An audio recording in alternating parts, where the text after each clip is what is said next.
Alright guys, I'm in the foothills of Colorado doing some flipping with my buddy Hayden, and this is the snake we've been looking for. We have a western milk snake right here and a very good looking one as well. Some really big red bands on this guy. These are actually some of the more common snakes in Colorado, but because of how secretive they are, people don't see them very much. They're often underground, which is why we found it by flipping rocks.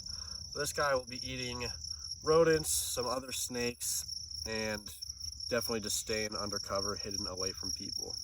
But a beautiful, beautiful snake. We're gonna let it go back here in a moment, and hopefully we can find some more. One last look at this guy, and we will just let it go back underneath its rock.